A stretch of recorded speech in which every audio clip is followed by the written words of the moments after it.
Quand cela arrivera-t-il et quel sera le signe de ton avènement et de la fin du monde?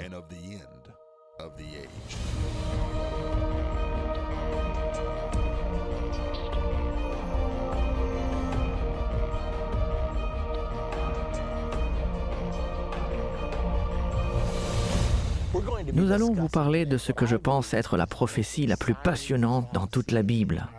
Notre sujet est les États-Unis d'Amérique découverts dans la Bible. Croyez-le ou non, nous allons vous donner la preuve absolue qu'il y a 2500 ans en arrière, les États-Unis d'Amérique ont été prophétisés par le Dieu Tout-Puissant. Cela va être passionnant. Il s'agit de la première leçon d'une série appelée « Comprendre la fin des temps ». Je connais beaucoup de personnes qui, dès que vous leur dites « la fin des temps », pensent « la fin du monde ». Quand cela arrivera-t-il? Et vous pouvez voir la crainte venir sur leur visage. Mais nous ne parlons pas de la fin du monde maintenant. Quand nous parlons de la fin des temps, nous parlons de la fin du temps d'un gouvernement humain et le commencement du royaume de Dieu. L'Écriture est très claire. Il y aura bien encore 1000 ans d'une existence humaine. La Bible nous dit que Jésus-Christ reviendra, il dominera et régnera sur la terre pendant 1000 ans. Il n'y aura aucune guerre pendant 1000 ans. Ainsi, quand nous parlons de la fin des temps, nous ne parlons pas de la fin du temps. Nous parlons de la fin du gouvernement humain. Nous savons que l'humanité a été autorisée à se dominer sur elle-même pour une période de temps, afin qu'elle comprenne qu'elle ne peut pas se dominer toute seule. C'est alors que Jésus reviendra, il établira son royaume, un royaume qui ne disparaîtra jamais et qui ne sera jamais détruit. J'espère que vous ne manquerez aucune partie de la série « Comprendre la fin des temps », car j'ai eu beaucoup de personnes qui m'ont dit que cela avait changé leur vie. Nous voulons maintenant regarder dans l'Écriture. Daniel, chapitre 12 et verset 9 est l'une de mes écritures préférées. Maintenant, Daniel est l'un des 2 livres prophétiques les plus célèbres de toute la Bible. Vous avez le livre de l'Apocalypse et vous avez le livre de Daniel. Daniel a écrit ce livre en entier. Nous le trouvons maintenant dans le dernier chapitre du livre de Daniel, priant pour comprendre ses propres écritures. Mais quand nous arrivons au verset 9 du chapitre 12, Dieu répond à sa prière. Maintenant, vous savez, quelquefois, Dieu ne répond pas à nos prières de la manière que nous voudrions. Il répond aux prières de la manière dont nous en avons besoin. Et parfois, quand Dieu nous dit « non », nous n'apprécions pas. Mais laissez-moi vous dire qu'un « non » est aussi bien qu'un « oui », car si quelque chose n'est pas bon pour moi, je veux que Dieu me dise « non ». Et bien sûr, j'aime toujours quand il me dit « oui ». Donc, Daniel priait pour comprendre ses propres écritures dans Daniel 12 au verset 9. Écoutez ce que Dieu dit à Daniel. « Va, Daniel, car ces paroles seront tenues secrètes et scellées jusqu'au temps de la fin. » Maintenant, pensez à ceci. C'était 550 ans avant Jésus-Christ. Et cependant, Dieu dit que personne ne comprendrait ces prophéties jusqu'au temps de la fin. Vous et moi, maintenant nous sommes dans ce temps de la fin. Ainsi nous comprendrons des choses qui n'ont jamais été comprises auparavant. Cela ne signifie pas que nous sommes plus intelligents que les personnes avant nous. Cela ne signifie pas non plus que nous sommes plus spirituels que les personnes avant nous.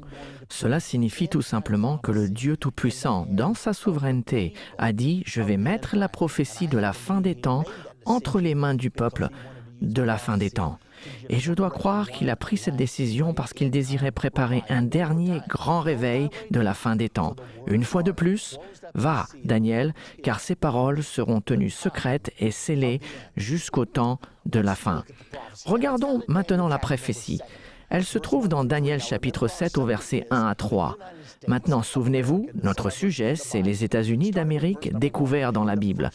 Commençons au premier verset. La première année de Belchazzar, roi de Babylone, Daniel eut un songe et des visions se présentèrent à son esprit pendant qu'il était sur sa couche.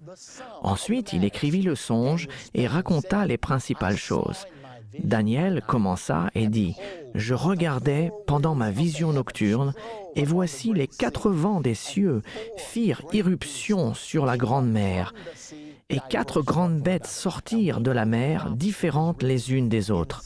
Maintenant, nous savons que la prophétie est écrite avec des symboles. Alors que signifient réellement ces symboles? Nous n'avons pas à les deviner. Tout d'abord, il a vu 4 bêtes. Il a vu un lion avec des ailes d'aigle, il a vu un ours, un léopard et une bête à 10 cornes. C'est ça la vision de Daniel dans le chapitre 7. Mais que symbolisent réellement ces bêtes? Nous n'avons toujours pas à deviner. Et vous trouvez ceci avec la plupart des prophéties. Elles sont écrites avec des symboles, mais vous n'avez pas besoin de les deviner aveuglément.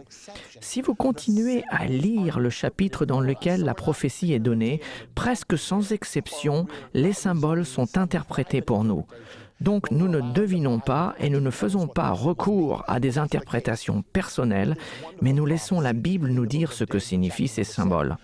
C'est bien le cas avec cette prophétie merveilleuse dans le livre de Daniel au chapitre 7. Notez ce qu'il dit au verset 17.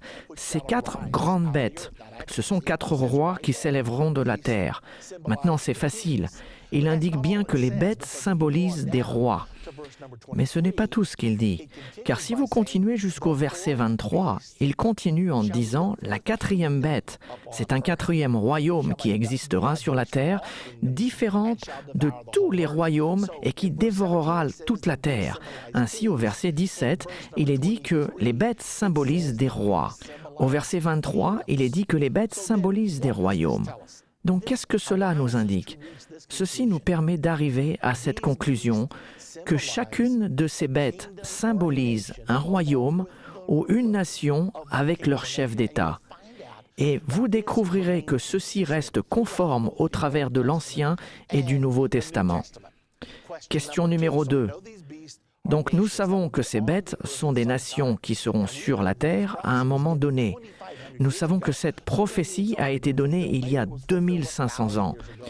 Alors, elle est peut-être déjà accomplie, ou elle s'est peut-être accomplie il y a 1000 ans, ou 1500 ans, ce qui est sans importance pour nous aujourd'hui. Ou bien, puisque nous savons qu'il y a encore 1000 ans à venir, elle sera peut-être accomplie dans 500 ans.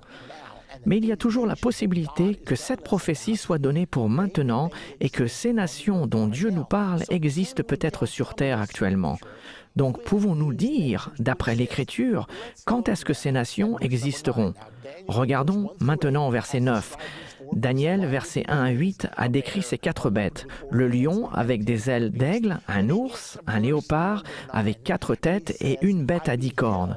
Puis au verset 9, il dit « Je regardais pendant que l'on plaçait des trônes, le trône de ces nations au royaume, je regardais pendant que l'on plaçait des trônes et l'ancien des jours s'assit. » Maintenant, ceci décrit tout simplement la transition du royaume d'un gouvernement humain vers le royaume de Dieu. La Bible enseigne à plusieurs reprises que quand Jésus-Christ viendra, il enlèvera tout gouvernement humain et établira un royaume qui ne disparaîtra jamais et qui ne sera jamais détruit. Alors il a vu toutes ces bêtes maintenant détrônées et Jésus-Christ couronné roi des rois et seigneur des seigneurs. Nous entrons dans le règne des 1000 ans de Jésus-Christ, ce qui est appelé dans l'Écriture le royaume de Dieu. Maintenant, plus loin, au verset 11, Daniel fait marche arrière. C'est comme s'il disait « Oh, j'ai oublié de vous dire quelque chose ». Dans le verset 11, Daniel dit « Je regardais alors, à cause des paroles arrogantes que prononçait la corne, et tandis que je regardais, la bête fut tuée et son corps fut détruit, livré au feu pour être brûlé. » Arrêtons-nous un moment ici, car il y a beaucoup à réfléchir. De quoi parlons-nous? Je regardais alors à cause des paroles arrogantes que prononçait la corne. Qu'est-ce que la corne? La dernière bête avait 10 cornes. Nous allons apprendre un peu plus loin dans la leçon qui sont réellement ces 10 cornes. Cependant, laissez-moi vous donner un aperçu. L'Écriture nous dit que les 10 cornes sont 10 rois qui formeront une fédération et que de ces 10 rois, un autre s'élèvera, déracinant 3 d'entre eux et deviendra très grand.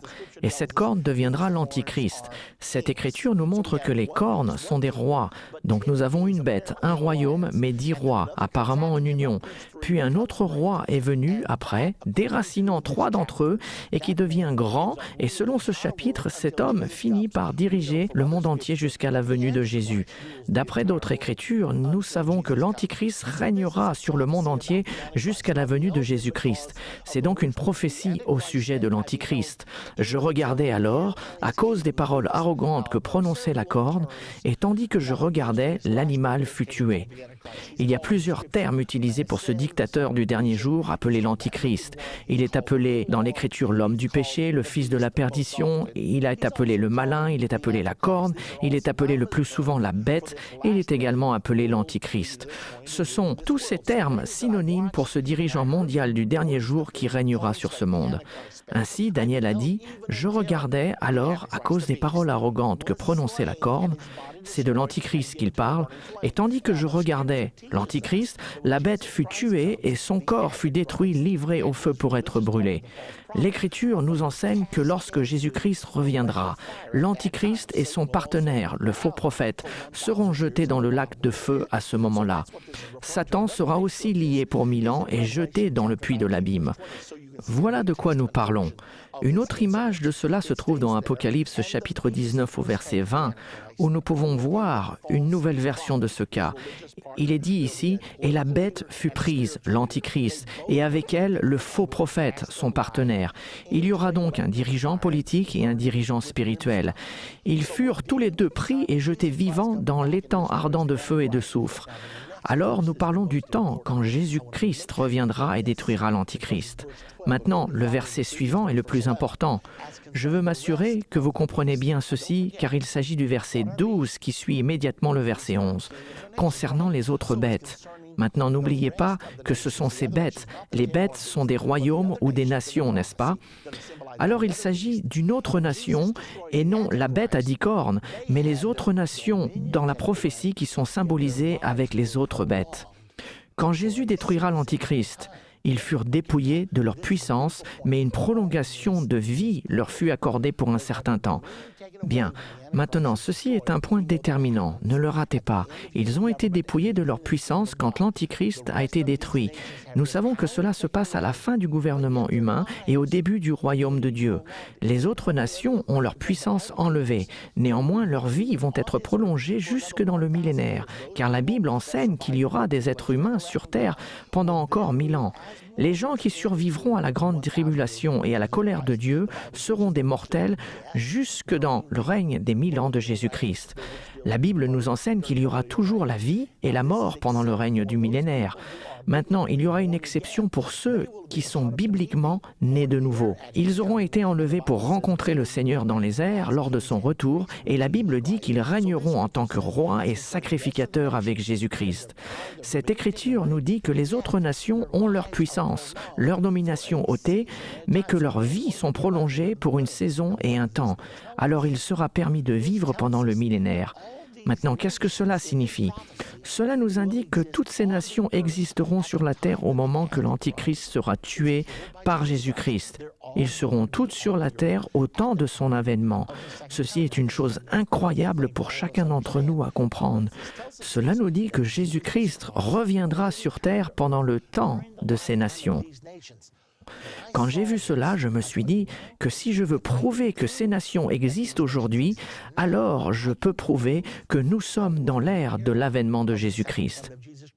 Je ne peux pas vous donner une date exacte, mais je peux vous démontrer que nous sommes dans cette période. Maintenant, j'aimerais vous inviter à retourner dans les 8 premiers versets pour examiner chacune de ces bêtes afin de voir si elles sont reconnaissables en tant que nation sur terre aujourd'hui. Je réalise que beaucoup de gens pensent « je sais déjà tout ça.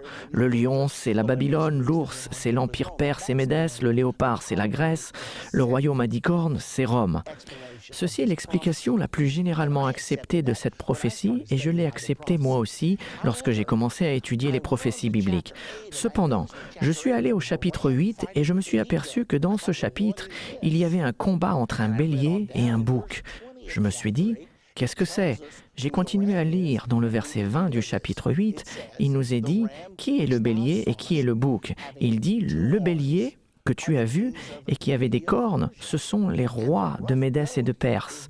Et le bouc, c'est le roi de la Grèce.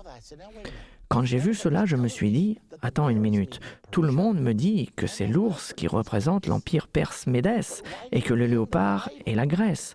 Mais ici, dans la Bible, il nous est dit que le bélier est l'empire perse et médès et que le bouc est la Grèce.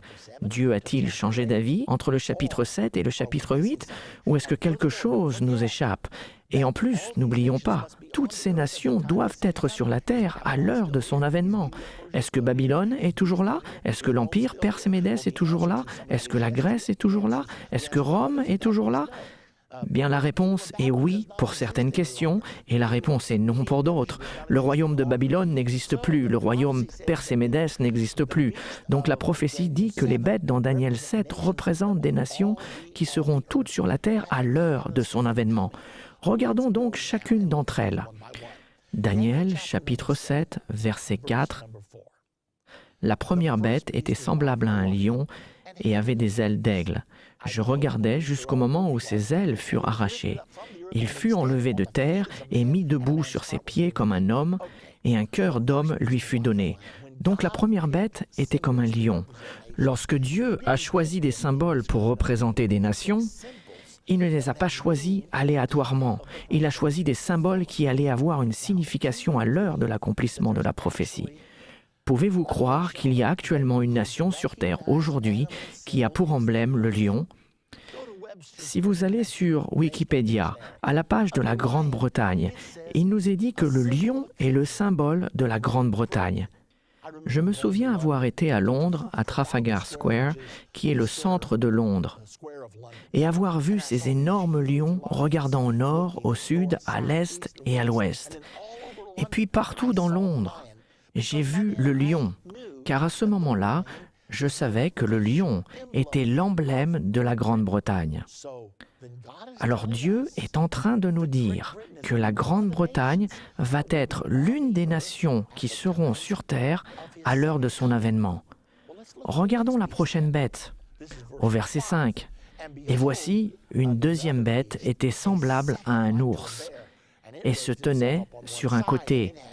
Il avait 3 côtes dans la gueule entre les dents et on lui disait « Lève-toi, mange beaucoup de chair ».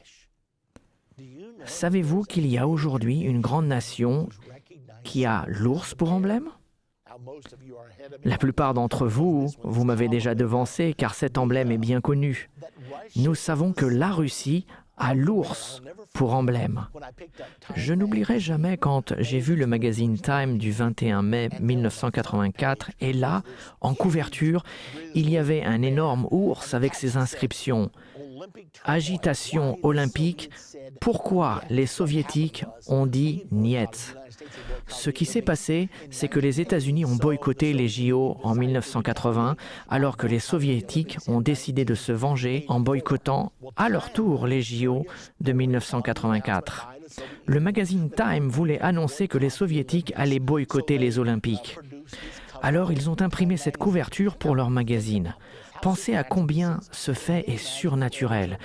Pouvez-vous imaginer le rédacteur en chef de Time Magazine appeler ses graphistes et leur dire « J'aimerais que vous me créiez une couverture, car une image vaut bien mieux que 1000 mots, qui représentera le boycottage des Jeux Olympiques par la Russie. » Et je peux imaginer tous les graphistes se précipitant sur leur planche à dessin, car avoir votre dessin sur la couverture, ceci est évidemment avant l'âge de l'ordinateur, avoir votre dessin en couverture de Time Magazine, le magazine le plus distribué dans l'Amérique, est un véritable honneur.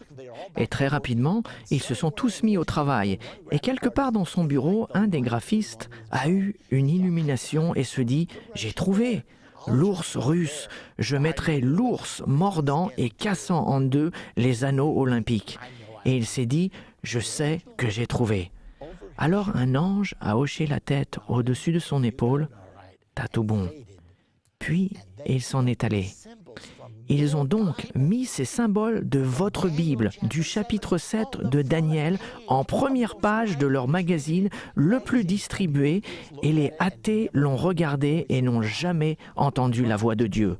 Mais nous l'entendons aujourd'hui, car Dieu a dit que dans les jours de la Grande-Bretagne, qui est le lion, et les jours de la Russie, qui est l'ours, je reviendrai.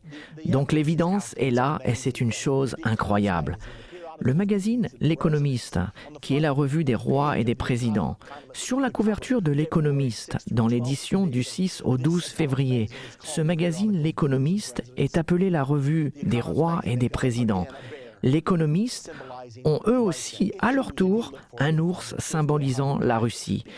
C'est juste là, si vous le cherchez, vous le trouverez. 50 fois, 100 fois, car Dieu savait, lorsqu'il a donné les prophéties dans Daniel, que ceux d'entre nous qui sommes dans le temps de la fin, nous sommes ceux qui sont supposés les comprendre. Il savait que nous aurions accès à ces informations et que nous le comprendrions bien. Maintenant, comprenez-vous le message? Dans les jours de la Grande-Bretagne et de la Russie, Jésus reviendra et établira son royaume. C'est la raison pour laquelle je vous ai dit que cela allait être passionnant. D'autre part, j'ai pris le journal Le Star d'Indianapolis dans les années 80. Et alors que j'avais étudié les prophéties, là sur la page de l'éditorial, dans un journal laïque, en gros titre, après le lion britannique, l'ours russe, je me suis dit « Waouh, c'est incroyable !» Ici, nous voyons Dieu avec les symboles qu'il a placés dans la Bible 550 ans avant Jésus-Christ sur la page de l'éditorial du Star d'Indianapolis. Et ils n'en ont pas la moindre idée. Mais nous, oui, et c'est trop passionnant. Il reste une autre chose que je dois vous dire. Je dois vous parler un peu plus loin du lion, car il est dit que le lion a des ailes d'aigle. Cela se trouve dans le verset 4. Je regardais jusqu'au moment où ses ailes furent arrachées. Il fut enlevé de terre. Maintenant, il y a une nation importante aujourd'hui qui a pour emblème l'aigle. Vous avez probablement déjà deviné cette nation, car son emblème est à l'arrière de chaque dollar américain. Mais les ailes de l'aigle poussaient sur le lion. Laissez-moi vous demander, d'où viennent les États-Unis d'Amérique? Nous descendons de la Grande-Bretagne, notre pays d'origine. Cependant, cela a été écrit 2300 ans avant que l'Amérique soit née. Mais Dieu connaît la fin dès le début et il veut que nous comprenions que nous vivons actuellement dans la fin des temps. Je ne vous dis pas que la fin des temps arrive, je vous dis que vous y êtes en ce moment. Nous sommes la génération pour laquelle ces prophéties ont été préservées. Va, Daniel, car ces paroles seront tenues secrètes et scellées jusqu'à la fin. Et oui, le temps de la fin est bien arrivé. Il y a quelque chose d'autre à remarquer ici. La Bible nous dit que les ailes qui poussaient de la Grande-Bretagne, notre pays d'origine, Daniel a dit « Je regardais les ailes furent arrachées ». Il a vu les États-Unis rompre avec la Grande-Bretagne. Pouvez-vous croire qu'il a vu la déclaration de l'indépendance en l'an 550 avant Jésus-Christ et qu'il n'a jamais compris ce qu'il a vu? Il priait pour comprendre, mais Dieu a dit « Non, cela est scellé, Daniel. C'est pour les gens du temps de la fin. C'est pour vous et moi. » Alors je regardais jusqu'au moment où ses ailes furent arrachées. Il fut enlevé de la terre et mis debout sur ses pieds comme un homme et un cœur d'homme lui fut donné. D'autre part, ceci n'est peut-être pas biblique et cela ne fait pas vraiment partie de la compréhension de la prophétie, mais dans le verset 4 du chapitre 7, quand est-ce que la déclaration de l'indépendance a été faite? Le 4 juillet 1776. Je ne pense pas que cela soit vraiment important, mais il y a néanmoins un point d'intérêt à relever. Donc nous avons l'aigle au dos du dollar américain, nous avons l'aigle qui représente continuellement les États-Unis d'Amérique. Nous le voyons à chaque fois sur tous les documents officiels et Dieu savait en avance que nous utiliserions ce symbole. Et il s'est dit, je veux que le peuple américain sache qu'il vive à l'heure de mon avènement. Voici le magazine Time du 27 octobre 1980. À ce moment-là, il y avait beaucoup de tensions dans le Golfe Persique, le Moyen-Orient, où il y a toujours beaucoup de tensions, et le sous-titre qui dit « Explosera-t-elle » L'aigle et l'ours du chapitre 7 de Daniel sont en train de regarder d'un air songeur au-dessus du globe, et la mèche est allumée, et le sous-titre dit « Explosera-t-elle » Ainsi Dieu emploie dans la prophétie exactement ce qui se trouve sur la couverture du magazine Time. Parfois, je pense que Dieu devrait faire un procès au magazine Time pour violation des droits d'auteur, car ils utilisent les symboles venant tout droit de la Bible. Pourquoi? Pour que vous et moi, nous comprenions. Aussi, la Bible nous dit que quand les ailes furent arrachées et mis debout sur ses pieds comme un homme et un cœur d'homme lui fut donné, nous avons un autre symbole. Le symbole de l'oncle Sam, le 9 septembre 1988. Nous avons vu une image de l'oncle Sam nez à nez avec l'ours russe et le sous-titre disait USA, URSS, Glasnost. Il y en aura encore. Alors nous voyons tous ces symboles directement de la Bible être utilisés parce que le Seigneur a dit « Ceci est pour le peuple du temps de la fin ». Jésus-Christ reviendra sur terre pendant l'ère de la Grande-Bretagne, la Russie et les États-Unis d'Amérique. Maintenant, dans la prochaine partie de Comprendre la fin des temps, nous découvrirons l'identité du léopard, de la bête à 10 cornes dans la prophétie biblique et nous verrons aussi d'où viendra l'Antichrist. Cette prochaine leçon sera passionnante. Donc soyez sûrs de ne pas la rater. Les États-Unis découverts dans la Bible, maintenant, vous le savez.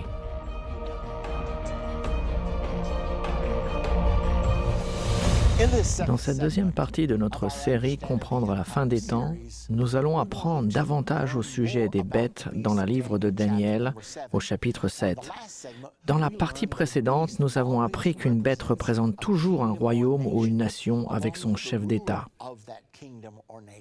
Nous avons également appris que les nations dans Daniel 7 seront toutes sur la terre à l'heure de l'avènement de Jésus-Christ. Vous pouvez voir cela dans le contexte de cette prophétie en particulier.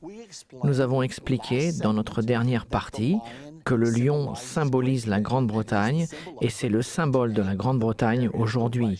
L'ours, c'est l'ours russe. Les ailes d'aigle sur le lion, c'est les États-Unis d'Amérique. C'est sur le dos du dollar américain. Nous avons donc appris ces choses incroyables que le Dieu Tout-Puissant a employé des symboles qui nous sont reconnaissables aujourd'hui afin de pouvoir nous parler des nations qui seront sur la terre à l'heure de son avènement. Dans cette partie, nous passons à la prochaine bête, le léopard. Nous le trouvons dans le verset 6 du chapitre 7 de Daniel. Écoutez cela. « Après cela, je regardais, et voici, un autre était semblable à un léopard, et avait sur le dos 4 ailes comme un oiseau. Cette bête avait 4 têtes, et la domination lui fut donnée. » De quoi parlons-nous ici?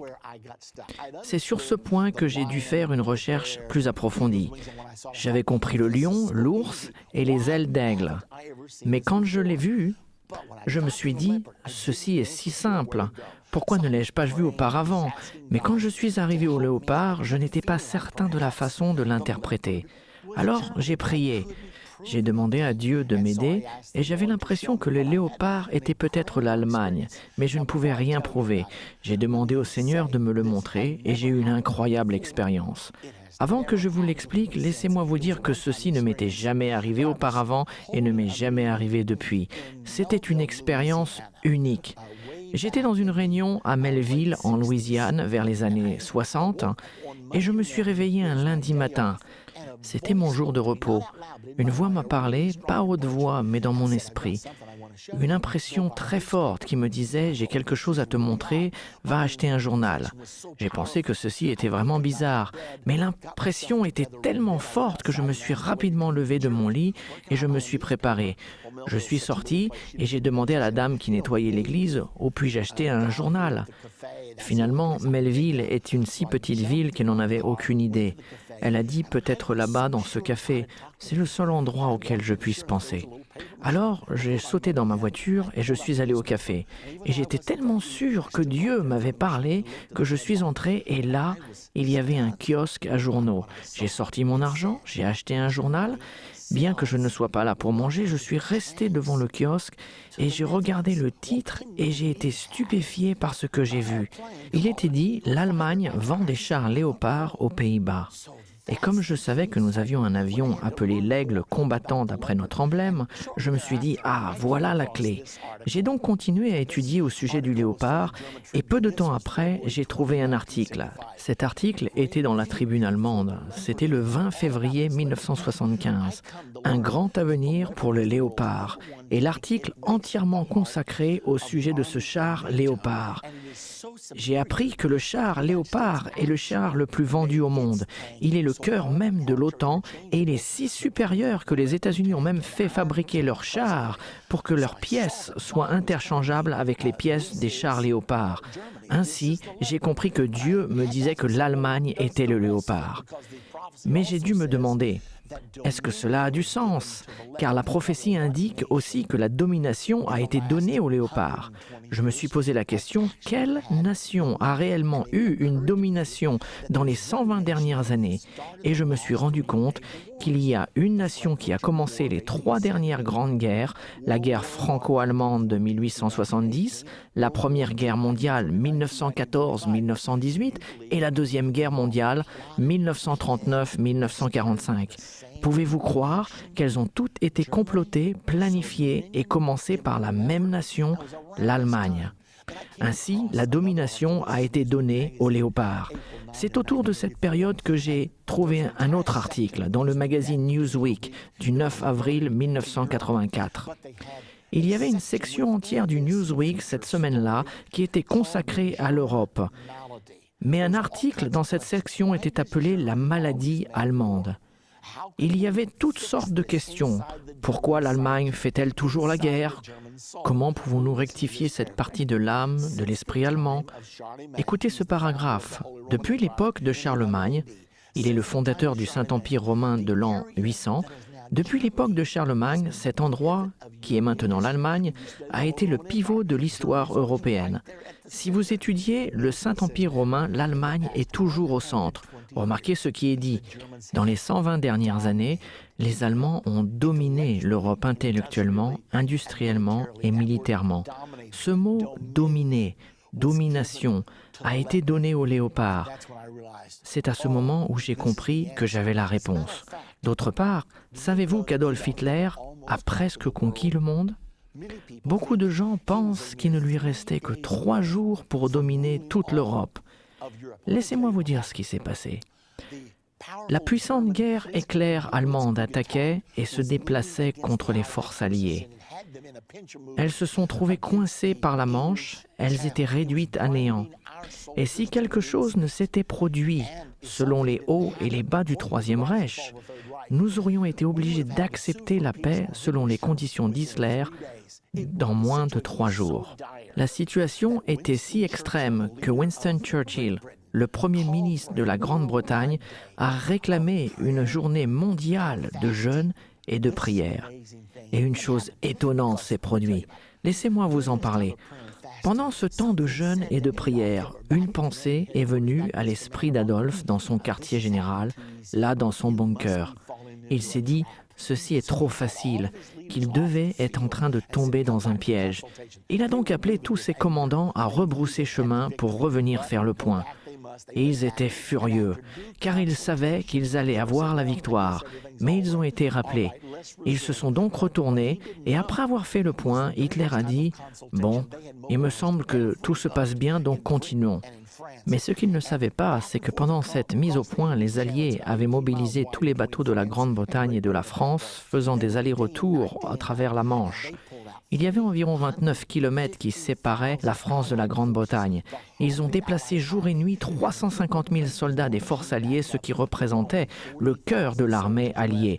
Et quand Hitler a redémarré la machine de guerre, il ne restait que 40 000 soldats, tandis que le reste de l'armée était en sécurité en Grande-Bretagne.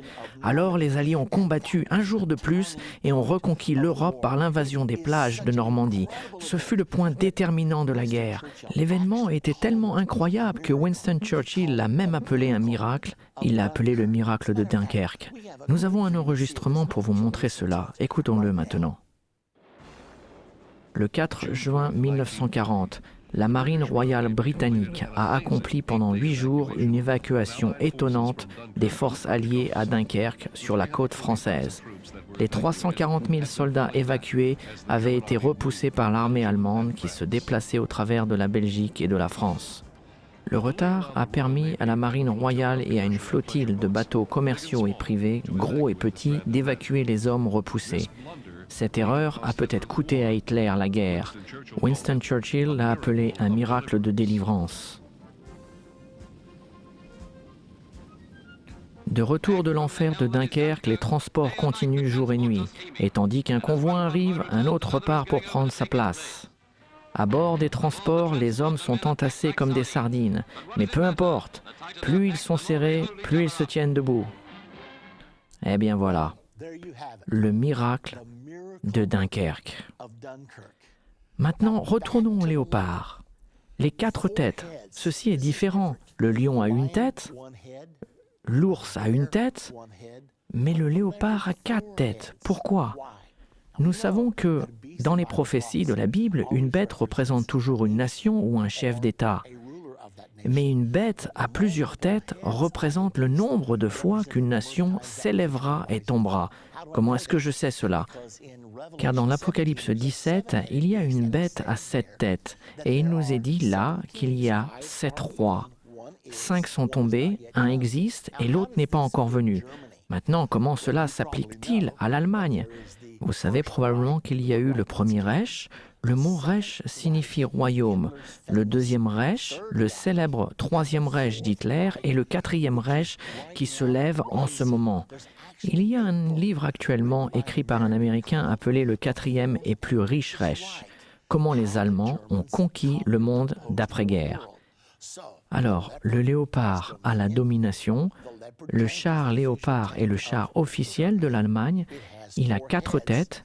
Et effectivement, il y a encore une autre chose à dire au sujet du léopard. Il nous est dit que sur le dos du léopard étaient 4 ailes d'oiseau. Ceci m'a laissé perplexe pendant des années. Qu'est-ce que cela signifie? Y a-t-il même une signification? J'ai pensé sûrement, car les ailes de l'aigle sur le lion signifiaient quelque chose, donc qu'en est-il des ailes d'oiseau sur le léopard? J'ai trouvé une information qui m'a absolument stupéfié. J'ai découvert qu'il y a une autre nation en Europe dont l'emblème officiel est une volaille, un coq. La nation dont l'emblème officiel est le coq, c'est la France. Avez-vous déjà entendu parler de l'alliance franco-allemande? Vous pouvez la regarder, vous pouvez l'étudier, car depuis la Deuxième Guerre mondiale, la France et l'Allemagne ont travaillé ensemble pour reconstruire l'Europe. Et ensemble, ils ont construit une puissance mondiale que l'on appelle aujourd'hui l'Union européenne. Donc ceci ne nous montre pas seulement le léopard allemand, mais l'alliance franco-allemande, le coq avec le léopard. Ces symboles, utilisés 550 ans avant Jésus-Christ, ne pouvaient être compris qu'à l'émergence de l'alliance franco-allemande après la Deuxième Guerre mondiale. Les prophéties de la Bible sont absolument incroyables. C'est tout ce que nous pouvons dire à leur sujet. Maintenant, regardons la dernière bête. C'est peut-être la plus importante, car dans le verset 7, nous apprenons « Voici, il y avait une 4e bête, terrible, épouvantable et extraordinairement forte. Elle avait de grandes dents de fer, elle mangeait, brisait et elle foulait aux pieds ce qui restait. Elle était différente de toutes les autres bêtes précédentes et elle avait 10 cornes. » Cette bête, Daniel n'a jamais réussi à la décrire. Il ne pouvait pas dire qu'elle était comme un léopard, un lion, un ours ou même un hippopotame. Il ne pouvait rien dire. Il a dit « Cette bête, je ne peux pas dire à quoi elle ressemble, mais je peux dire que ses 10 cornes sont prédominantes. » Nous devons donc nous poser la question « Que signifient ces 10 cornes ?» Nous n'avons pas à deviner, car au verset 24, il nous est dit exactement que sont ces 10 cornes. Les 10 cornes sont 10 rois qui s'élèveront de ce royaume. Un autre s'élèvera après eux, et il sera différent des premiers, et il abaissera 3 rois. Ainsi, une bête, une nation ou puissance, mais 10 rois. Apparemment, ceci est une alliance ou une sorte de fédération. Nous en apprendrons davantage dans Apocalypse 17, car nous retrouvons cette même image. Dans Apocalypse 17 au verset 12, les 10 cornes que tu as vues sont 10 rois, qui n'ont pas encore reçu de royaume, mais qui reçoivent autorité comme rois pendant 1 heure avec la bête. Qui est la bête ici? Il se réfère au dictateur du dernier jour, l'Antichrist. Alors il y aura 10 rois qui se subjugueront eux-mêmes à la puissance de l'Antichrist et le supporteront, qui reçoivent autorité comme roi pendant 1 heure avec l'Antichrist. 1 heure ne signifie pas ici 60 minutes, c'est une manière de parler. On parle d'une courte période de temps. Ils vont donner leur puissance à l'Antichrist et ils vont supporter l'Antichrist. Notez aussi ce qui est dit, ils ont un même dessein, Ils donnent leur puissance et leur autorité à la bête, l'Antichrist. Ils régneront avec l'Antichrist jusqu'à l'avènement de Jésus-Christ, car le verset continue et dit « Ils combattront contre l'agneau ». Qui est l'agneau? Nous savons que Jésus-Christ est l'agneau de Dieu qui a ôté les péchés du monde. Puis il déclare que l'agneau les vaincra parce qu'il est le Seigneur des seigneurs et le roi des rois. Maintenant, qu'est-ce que cela veut dire? Il nous dit que l'Antichrist, avec ses 10 rois, régnera jusqu'au temps de son avènement. Et quand Jésus reviendra, ils combattront contre lui. Ceci représente la bataille d'Armageddon. Maintenant, il reste encore une chose très importante que nous devons savoir. Notez que lorsqu'il dit que l'agneau viendra combattre contre l'Antichrist et son gouvernement du dernier jour, qu'il aura des fidèles avec lui. Et les appelés, les élus et les fidèles qui sont avec lui les vaincront aussi. Voici le moment où vous et moi entrons en scène. Il nous est nécessaire de bien comprendre cela, car si vous n'êtes pas avec Jésus lorsqu'il reviendra, cela veut dire que vous aurez raté son avènement. Et nous ne souhaitons cela à personne. Maintenant, la condition pour être avec lui quand il revient, remarquez qu'il est dit que ceux qui sont avec lui sont les appelés, les élus et les fidèles. Réellement, tout le monde est appelé. La Bible nous dit que tout dépend du temps et des circonstances. Mais l'Écriture dit aussi « tous sont appelés, mais il y a peu d'élus ». Quelle différence y a-t-il entre être appelé par Dieu et être choisi? Nous avons un exemple dans la Bible. Jésus a souvent appelé des gens et lui ont répondu « Je le ferai bien, mais je ne peux pas maintenant. Je viens juste de me marier. J'ai acheté une société. Mon père est décédé et je dois l'enterrer. » Jésus a toujours dit « Laissez les morts ensevelir les morts et vous suivez-moi ». Nous sommes donc appelés et nous devons prendre la décision de suivre Jésus et le faire Seigneur de nos vies. Voici la deuxième condition. Mais il y en a encore une. Certains sont appelés et choisis, mais ils ne sont pas fidèles. La Bible nous dit « Sois fidèle jusqu'à la mort et je te donnerai la couronne de vie ». Donc, une fois que vous suivez Jésus-Christ, la Bible nous dit que lorsqu'une personne met sa main à la charrue et se retourne, il n'est pas digne du royaume. Donc lorsque Jésus reviendra, ceux qui seront avec lui seront les appelés, les élus et les fidèles. Je veux certainement faire partie de ce nombre-là et je suis sûr que vous aussi. Maintenant, il y a une autre chose au sujet des 10 cornes qui nous aidera à comprendre qui elles sont. Dans Daniel, au chapitre 2, verset 44, on fait référence aux 10 derniers rois, mais ils sont symbolisés d'une manière totalement différente. Il est dit au verset 44, « Ceci est à la fin du songe prophétique de Daniel, sa tête d'or, ses bras et sa poitrine d'argent, son ventre et ses cuisses d'airain, ses jambes de fer et ses pieds en partie de fer et en partie d'argile. » Maintenant, ces pieds de fer et d'argile mélangés représentent le Saint-Empire romain. Les jambes de fer sont l'Empire romain, mais les pieds de fer et d'argile décrivent le Saint-Empire romain qui est né en l'an 800. Notez que les 10 orteils de ce royaume sont aussi constitués de fer et d'argile mélangés. Et la Bible nous dit, dans le verset 44 de Daniel 7, « Dans le temps de ces rois ». Quels rois? Les 10 rois sont symbolisés par les 10 orteils. Ce sont les 10 mêmes rois que les 10 rois qui feront la guerre contre Jésus-Christ quand il reviendra. Car il est dit ici, « Dans le temps de ces rois, le Dieu des cieux suscitera un royaume ». C'est exactement la même prophétie. Dans le jour de ces rois, le royaume ne passera point sous la domination d'un autre peuple, il brisera et détruira tous ces royaumes et lui-même subsistera éternellement. Au travers de ces versets, nous savons que le royaume à 10 cornes sera la renaissance du Saint-Empire romain de l'Europe. C'est de là que le Saint-Empire romain a toujours été. Nous allons aussi découvrir quelque chose de très intéressant. Souvenez-vous que les pieds et les orteils de fer et d'argile mélangés symbolisent le Saint-Empire romain et ils représentent les mêmes choses que les 10 cornes de la bête de Daniel au chapitre 7. Cela nous montre quelque chose de très important. Ceci nous parle du Saint-Empire romain. Il faut que vous sachiez que le Saint-Empire romain est en train de renaître actuellement. Vous pouvez voir ici la carte de l'Europe, car le Saint-Empire romain a toujours régné dans la région de l'Europe. L'Allemagne y est presque toujours au centre, la France est généralement impliquée, l'Italie y est toujours. La plupart du temps, dans le Saint-Empire romain, il y a eu un dirigeant politique venant de l'Europe et un dirigeant spirituel venant chaque fois de l'Italie, plus particulièrement du Vatican. Et ils ont assemblé leur puissance pour établir le Saint-Empire romain. Maintenant, beaucoup de gens pensent que le Saint-Empire romain a cessé d'exister en 1806. Effectivement, cela est vrai, temporairement. Mais la Bible prophétise qu'il existera au temps de l'avènement et que les 10 orteils de fer et d'argile, les 10 cornes, vont être la base de la puissance de l'Antichrist.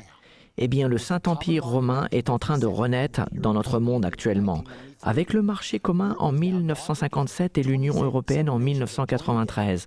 L'Europe a maintenant uni 27 nations ensemble. Ils forment un peuple de 500 millions de personnes et ils sont totalement unis économiquement. Ils ont maintenant une monnaie commune, l'euro, et ils ont aussi un président européen. Vous participez donc à la renaissance du Saint-Empire romain, car bientôt, de cette naissance, émergera l'Antichrist et le faux prophète. Retournons au verset 24. Une autre chose que je veux vous faire remarquer au sujet du royaume à 10 cornes, les 10 cornes, ce sont 10 rois qui s'élèveront de ce royaume. Remarquez ce qu'il est dit. Un autre s'élèvera après eux. Après les 10, un autre viendra.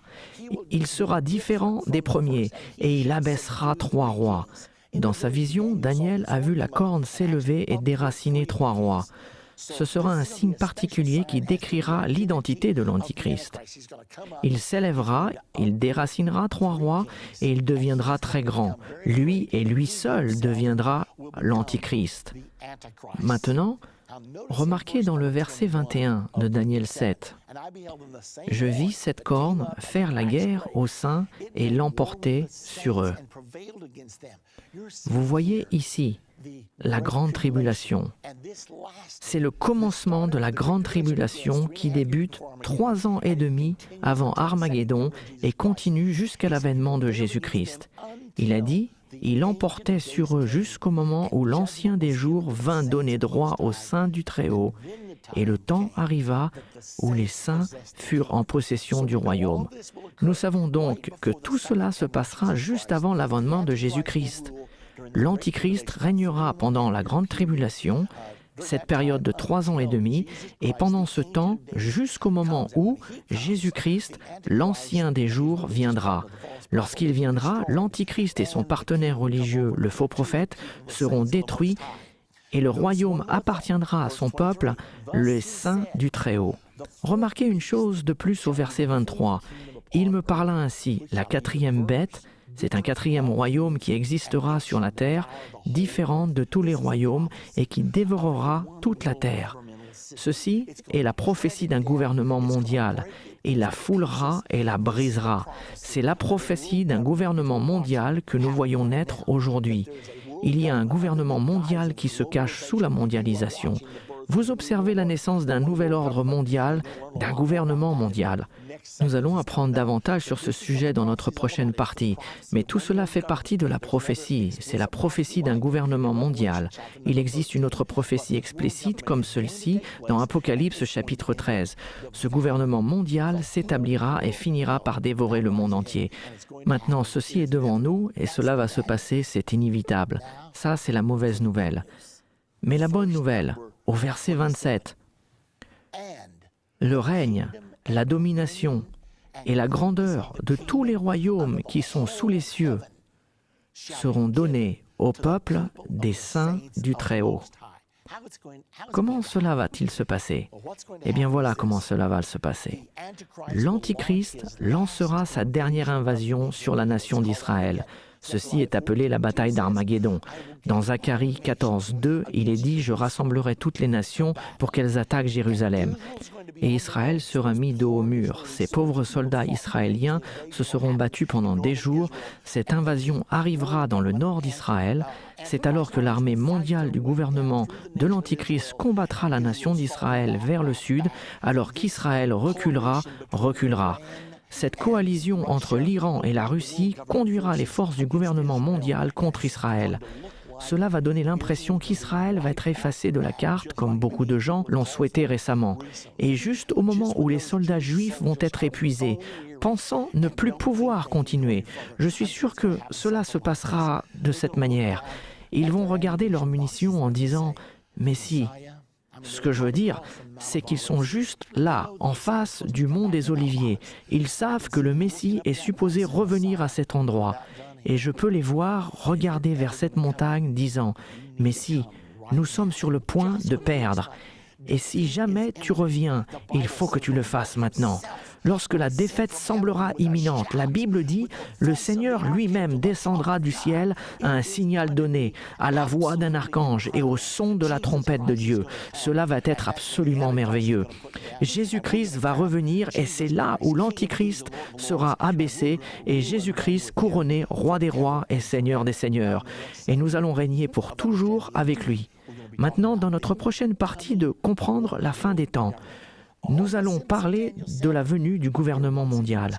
Tous les symboles de Daniel 7 apparaissent de nouveau dans l'Écriture. Dans le Nouveau Testament, écrit 700 ans plus tard dans le livre de l'Apocalypse, chapitre 13, nous retrouvons ces mêmes symboles utilisés différemment. Au lieu de 4 bêtes, nous n'en voyons plus qu'une. Qu'est-ce que cela signifie? C'est important parce que nous le vivons en ce moment et vous êtes sur le point de voir ces choses.